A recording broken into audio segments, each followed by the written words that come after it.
Hello guys, light चली गई है। अब पता नहीं कभी आए, पर अभी वीडियो बनाना तो ज़रूरी है ना। एक वीडियो रोज़ की अपलोड करनी है। और आज मैं एक अनाउंसमेंट और करने वाला हूँ, थोड़ा इमोशनल है मेरे लिए। हो सकता है अभी मैं वीडियो बनाना बंद कर दूँ आने वाले कुछ दिनों में। तो अभी 31 जुलाई को, जैसे कि आपको पता हो अगर कोई पुराना मुझसे जुड़ा हुआ है, तो 31 जुलाई को हमारे चैनल को 1 साल हो जाएंगे। और 31 जुलाई के बाद में शायद कोई वीडियो आपको हमारे चैनल पे देखने को ना मिले।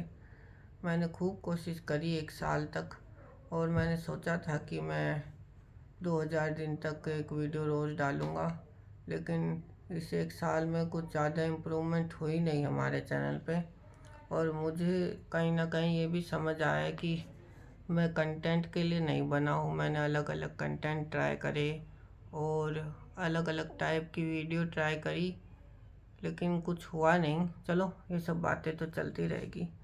जिस चीज़ के लिए मैंने वीडियो बनाई है, मतलब वीडियो आज जिस चीज़ के लिए बनाना चाह रहा हूँ, आज कोई कट वगैरह भी नहीं लगाऊंगा। मैं बिल्कुल जैसा रो है आपको वैसा ही बताऊंगा। तो आज मैं एक नया ड्रामा देख रहा था, तो वो एक सी ड्रामा है, यानी चाइनीज़ ड्रामा। तो वो जो चाइनीज़ ड्रामा है उसका नाम है लाइटर एंड प्रिंसेस। ये भी एक नया ही आया है मैक्स प्लेयर पे कुछ दिन पहले, शायद 1 महीना हो गया उसको आए हुए। तो वो देख रहा था मैं, और मैंने इसके बारे में बहुत सुना था, तो मैंने आज देखा ये। इसमें दो लोगों की स्टोरी है। एक का नाम है लीशुन, एक का नाम है जू यून। जू यून है शायद, जू यून, हाँ, जू यून नाम है का। और जू यून तो शायद जो लड़की का नाम है वो है, और लीशुन लड़के का नाम है। तो जो जू यून है वो अब्रोड से आती है। मतलब जो पहला सीन होता है फर्स्ट सीन में, तो वो एक फेंस के पास खड़ी होती है एक फील्ड में। लेकिन दूसरे सीन में क्या होता है कि वो प्लेन में बैठ के अब्रोड से वापस आती है अपने एक फ्रेंड के साथ में। वो कई सालों से अब्रोड में रह रही थी, पहले वो चाइना में थी, उसके बाद में वो वापस बाद में वो अब्रोड चली गई थी, उसके बाद वापस आती है। तो वो जब वो वापस आती है तो उसकी मम्मी पूछती है उससे कि तुम इस लड़के की दोस्त बनी हुई या तुम्हारे बॉयफ्रेंड है क्या? बोलती नहीं, ऐसा कुछ नहीं, हम सिर्फ दोस्त हैं। तो फिर वो वहाँ पे घर पे जाते हो तो उसको बताते हैं कि तुम अब 25 साल की हो गई हो, अब तुम्हें शादी कर लेनी चाहिए। और पहले तो बच्चों का काम होता है पढ़ाई करना, उसके बाद में एक उम्र के टाइम पे उन्हें शादी की या बच्चों के बारे में सोचना चाहिए। तो बोलती नहीं, ऐसा कुछ नहीं है, और मैं देखती हूँ, अपने आप देख लूँगी मैं। तो वो कहती है उससे, अपनी मदर से।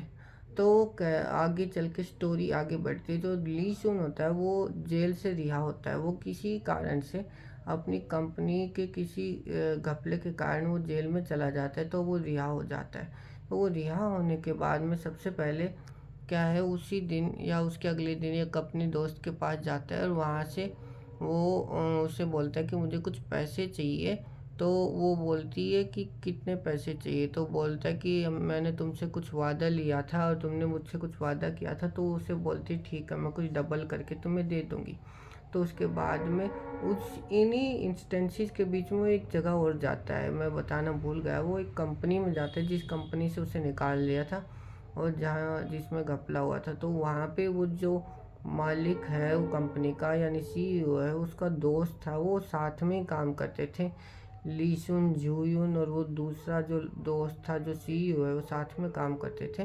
तो वो बोलता है कि अभी मैं तुमसे बदला लूँगा। तो वो बोलता है कि तुम ये फालतू की बातें छोड़ दो और अपने पैसे बताओ, तुम्हें कितने पैसे चाहिए? बोले नहीं, वो है तो सिर्फ तुमसे बदला ही लूँगा। पर ऐसा सीधा सीधा नहीं बताता वो, लेकिन उसके मन में होता है, मेरे ध्यान नहीं है, लेकिन हाँ, पर वो बोलता है कि मैं किसी और काम के लिए आया हूँ। वो वैसे उससे बदला ही लेना चाहता है। वो एक दूसरा दोस्त होता है उसका जो उसके साथ जेल में था, और वो उससे कहता है कि तुम बदले के बारे में छोड़ दो, हम विदेश चलते हैं। लेकिन वो बोलता है नहीं, मैं बदला ही लेना चाहता हूँ। तो वो बोलता है ठीक है। तो फिर उसके बाद में क्या है, वो दोनों सेकेंड एपिसोड में शायद रूम वगैरह देखते हैं।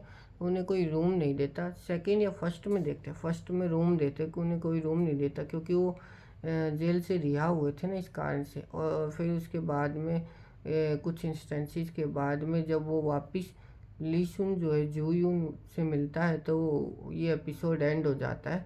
और फिर उसके बाद में सेकंड में उनकी पास्ट की स्टोरी बताते हैं, वो किस तरह मिले और वो कैसे कैसे एक दूसरे के साथ रहे थे। तो ये सब स्टोरी देखता उससे पहले ही लाइट चली गई। तो अब अगली जो एपिसोड आएगा, अगला जो मेरी वीडियो आएगी उसमें मैं एक्सप्लेन करूँगा। और हो सकता है कि 31 जुलाई को हमारे इस चैनल पे लास्ट वीडियो आए।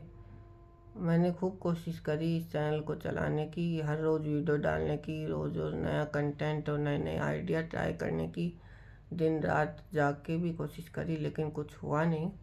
तो अभी क्या हो सकता है, ये चैनल मुझे बंद करना पड़े। लेकिन ये मेरी मेहनत जो थी शायद सारी वेस्ट गई, क्योंकि जितना मैंने सोचा था कि 1 साल में मोनेटाइज तो कम से कम हो ही जाएगा चैनल, लेकिन नहीं हो पाया। चलो कोई नहीं, शायद हम कंटेंट क्रिएशन के लिए नहीं बने। तो अब 31 जुलाई को हम इस चैनल को बंद करेंगे और आगे देखेंगे क्या करना है। थैंक यू आप सबके सपोर्ट के लिए। हाँ, मैं 31 जुलाई तक तो वीडियो ज़रूर डालूँगा, लेकिन उसके बाद का मैं कुछ कह नहीं सकता। बाकी आप सबके सपोर्ट के लिए थैंक यू। Bye bye.